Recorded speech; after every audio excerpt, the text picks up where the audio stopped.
Olá, estamos aqui para refletirmos sobre um tema muito importante que foi apresentado em uma das nossas assistências, o SOS Fraterno, assistência esta apresentada nesse nosso magnífico canal, o Espaço do Evangelho. Esse tema se refere ao bem e ao mal, um assunto que sempre nos interessa, que nos instiga e que é muito importante para podermos observá-lo, para atuarmos de uma forma correta em nossas vidas. E aí, então, nós podemos nos perguntar: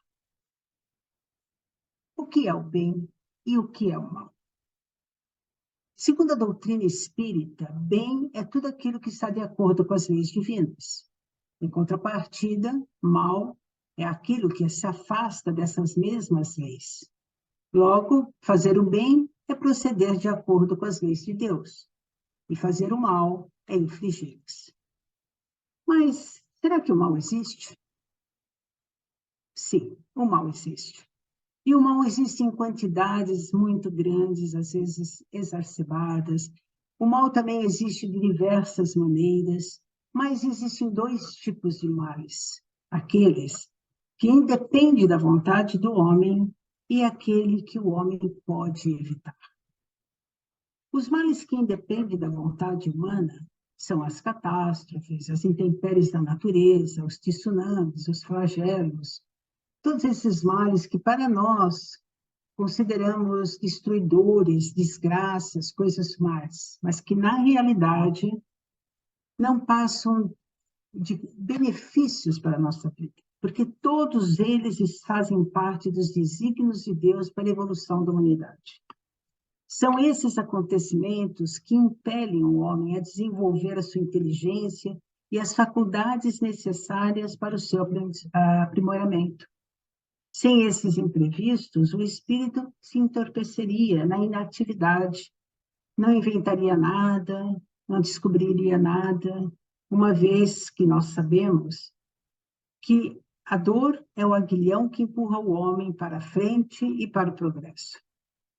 Esses males que nós consideramos desgraças, nós também temos como comprovar, depois de um tempo, que cidades que foram totalmente destruídas por esses flagelos, né, da natureza, depois reapareceram de uma forma muito melhor, muito mais desenvolvida, porque o homem colocou toda a sua capacidade, sua inteligência para poder resolver esses problemas e, consequentemente, evoluir como criatura e como espírito que somos.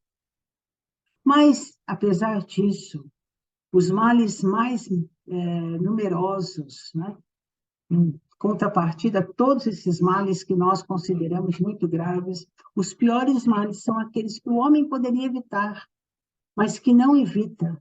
E o homem não evita esses males porque não consegue dominar o seu orgulho, o egoísmo, a cobiça e todos os excessos que cesseiam os seus passos.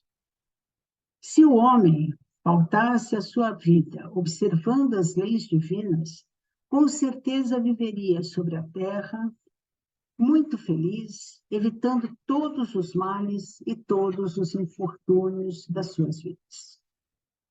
Vejam bem, nós somos os causadores dos maiores infortúnios que enfrentamos no dia a dia da nossa vida.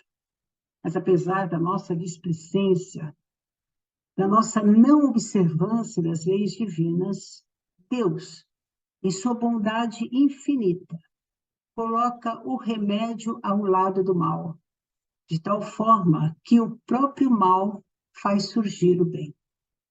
Isso porque chega um momento em que o excesso de mal torna-se tão intolerável, mas tão intolerável, que impele o homem a sentir a necessidade de mudar de rumo e, por meio do livre-arbítrio, ir buscar o remédio do bem. A necessidade do ser humano é a de se melhorar moralmente, não só para se sentir feliz, como para melhorar suas condições de vida. Mas também surge uma outra pergunta nesse tema. Quem criou o mal? Se o mal existe, alguém o criou. Será que foi Deus que criou o mal? Bom, nós podemos deduzir que não é? Que Deus é o princípio inteligente, causa primária de todas as coisas. E em sua extrema bondade, o Pai da vida, criou todos os seus filhos da mesma forma, dando a todos, a cada um de nós, a possibilidade de caminharmos segundo nossa vontade. Por isso que ele nos presenteou com o livre-arbítrio. Dessa forma, graças ao livre-arbítrio que cada um de nós recebeu como presente de Deus Pai Todo-Poderoso, nós temos a oportunidade, nós temos a liberdade de escolher o caminho que devemos seguir. E é justamente nessa hora que muitas vezes nós nos perdemos, nos equivocamos, porque começamos a escolher atalhos que nos induzem a cometer os erros. Então, nós podemos dizer que não foi Deus que criou o mal. Óbvio, Deus nunca criaria o mal. Nós é que permitimos que o mal se instale em nós e em nossas vidas, todas as vezes que nós nos afastamos do caminho do bem. O mal é a privação do bem, é a ausência do bem. Onde o bem não existe, forçosamente existe o mal. Daí deduzirmos, como mostra aqui a nossa imagem, um homem com a cara de lobo. Nós somos os únicos responsáveis pelo mal que existe em toda a humanidade. Mas será que o mal é muito ruim para nós? Quais são as consequências do mal nas nossas vidas? No Livro dos Espíritos, na questão 639, somos esclarecidos por Allan Kardec de que o mal sempre recai sobre aquele que o causou. Dessa forma, todo o mal que fizermos ao nosso próximo, todo, mas prestamos atenção, todo o mal que fizermos de uma forma ou de outra, mais cedo ou mais tarde, aparecerá em nossa vida. Em outras palavras, poderemos dizer que comemos ou comeremos do próprio veneno que plantamos. Muitas vezes, nós sabemos que o homem é levado a praticar o mal pela posição que os outros o colocam.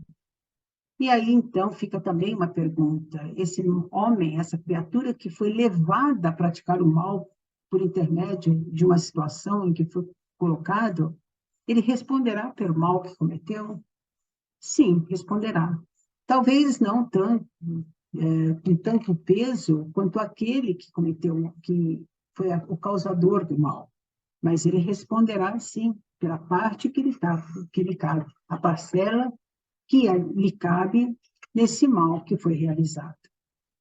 Não podemos esquecer também que um homem esclarecido é muito mais culpado do que um ignorante.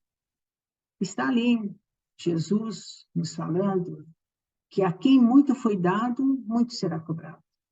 Nós sabemos o que é o bem e o que é o mal. As leis divinas estão gravadas em nossa consciência, não temos como negar. Então, se praticamos o mal, e já sabemos que aquilo é um mal, obviamente, nós seremos muito mais cobrados por esse mal que causamos.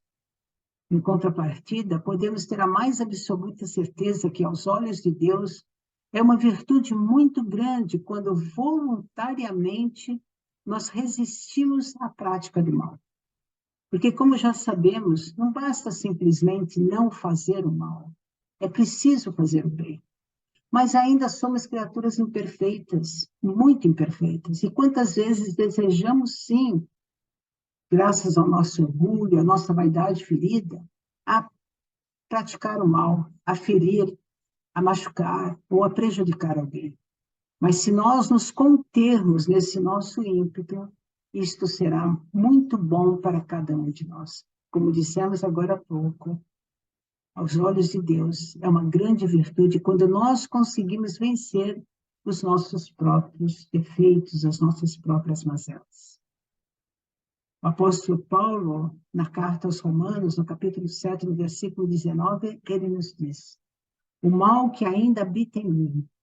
Todos nós temos esse mal que habita em nós, que muitas vezes não queremos praticá-los, mas que às vezes é muito mais forte do que nós e que acabamos praticando. E quando conseguimos deter esse nosso ímpeto, nós estamos angariando grandes virtudes para a nossa vida, caminhando e trabalhando para o nosso aprimoramento. Mas ainda fica uma outra pergunta. Será que o ambiente em que o espírito nasceu, onde ele nasceu, influencia em seus posicionamentos de vida? Isso é, será que uma criatura é boa ou má porque o ambiente onde ele vive é um ambiente bom ou mau? Em regra geral, nós sabemos que o espírito sempre tende a seguir os exemplos com os quais ele convive. Mesmo quando uma pessoa vive no meio de um vício, é muito grande a probabilidade dele também praticar esses vícios. No meio da maldade, muito também grande a probabilidade dele se tornar uma pessoa má. Mas, em contrapartida, também nós podemos encontrar grandes virtudes, grandes espíritos que não só tiveram a força de resistir ao mal, como vão servir de exemplo para aquele mal todo onde ele habita, de como não cometer ou como não agir da mesma forma. Então, o espírito que está ali, não só se aprimorando, como também auxiliando todos aqueles, moralmente falando, todos aqueles que com ele convivem. Mas por que será que Deus criou o mal? Por que Deus não nos criou perfeitos? Essa é uma pergunta mesmo que muitas vezes nos fazemos. Se tivéssemos sido criados perfeitos, fatalmente seríamos conduzidos ao bem. Mas Deus, na sua sabedoria divina, deu, como já falamos, a cada um de nós o livre-arbítrio. E graças ao nosso livre-arbítrio, não somos levados nem ao bem e nem ao mal. Nós podemos escolher. Nós não temos que seguir o caminho do mal. Nós não temos que seguir só o caminho do bem. Nós escolhemos. E o Pai da vida quis que nós fôssemos submetidos a essa escolha para que nós pudéssemos evoluir segundo a lei do progresso e que esse progresso fosse fruto de cada um de nós. Nós conseguimos a nossa evolução com o nosso trabalho, graças à escolha que fizemos nos caminhos ou nas decorrências que nos aconteceram na vida. E Deus assim o quer para que o mérito seja nosso, da mesma forma que recai sobre nós a responsabilidade sobre o mal que fizermos, o mérito sobre o bem que conquistamos também é única, exclusivamente nosso. Por isso que Deus quis que a alma, graças ao seu livre-arbítrio, optasse entre o bem e o mal, alcançando a finalidade da encarnação mediante uma vida limitante e resistência ao mal. O destino do espírito é a vida espiritual. Porém, nas primeiras fases da sua existência corporal, tem apenas necessidades materiais. No início da nossa vida como espíritos, temos só necessidades materiais a satisfazer. E é por isso, por causa dessas paixões que queremos desenvolver, que nós começamos a, materialmente falando, sentir a necessidade de conservação da espécie graças às nossas paixões. Mas à medida que nós vamos evoluindo e saindo desse período, né, tão primitivo, nós vamos tendo outras necessidades. E, a princípio, necessidades semi-morais e semi-materiais. E depois, exclusivamente morais. E aí, então, que nós vamos caminhando rumo à evolução, ao objetivo que nos trouxeram aqui nessa encarnação. Mas já falamos tanto do mal, na verdade? Vamos, então, nos perguntar, e o bem? O bem existe? O que podemos fazer para pautar a nossa vida no bem? O bem, ele está relacionado à moral. A moral é a regra que nos leva a distinguir o bem do mal. E nós sabemos que todas as leis, como já falamos, estão gravadas na nossa consciência. O mal, a moral funda-se na observância das leis de Deus. O homem procede bem quando faz tudo pelo bem de todos, porque então cumpre a lei de Deus, diz-nos Kardec na questão 629 do Livro dos Espíritos. O bem está relacionado à virtude. É ainda Kardec que no Evangelho segundo o Espiritismo, no item 8 do capítulo 17, nos diz: a virtude, no mais alto grau, é o conjunto de todas as qualidades essenciais que constituem o homem de bem. Ser caridoso, laborioso, sóbrio, modesto são qualidades do homem virtuoso. E ainda é Kardec, na questão 643 do Livro dos Espíritos, que nos diz: não há ninguém que não possa fazer o bem. Somente o egoísta nunca encontra oportunidade de o praticar. Basta que se esteja em relação com outros homens para se ter ocasião de fazer o bem. E cada dia da nossa existência oferece essa possibilidade a quem não estiver cego pelo egoísmo. Fazer o bem não consiste somente em ser caridoso, mas em ser útil, na medida do possível, toda vez que se fizer necessário. E como agir como podemos proceder sempre de acordo com o bem? Há quem consiga fazer o bem? Sim, muitos de nós conseguimos fazer o bem, graças a Deus. Não somos espíritos perfeitos, mas estamos caminhando para a perfeição. E esse é algo que já fala muito latente dentro de cada um de nós. Então, nós sabemos que quando nós comemos em excesso, isso nos faz mal. Quando ultrapassamos os nossos limites, somos punidos.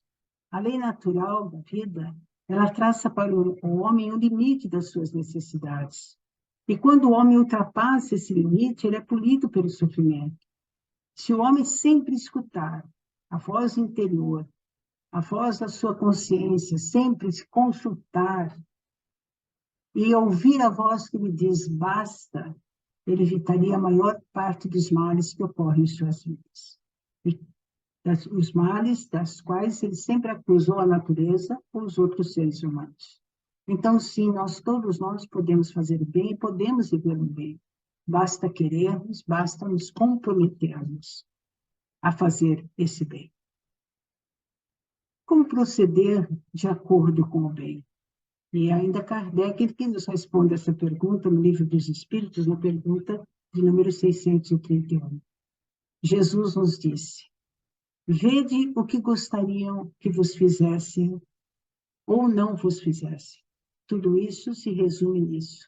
Não vos enganei. Ou seja, fazer para o próximo exatamente aquilo que gostaríamos que o outro nos fizesse. Por isso, esforcemos para seguir os ensinamentos do Divino Mestre, enquanto estamos a caminho. Busquemos amar o nosso próximo e fazer a ele exatamente aquilo que gostaríamos que ele nos fizesse. Como mostra o nosso slide. Queira o bem, plante o bem, e o resto, consequentemente, bem. Meditemos sobre isso. Muita paz a todos.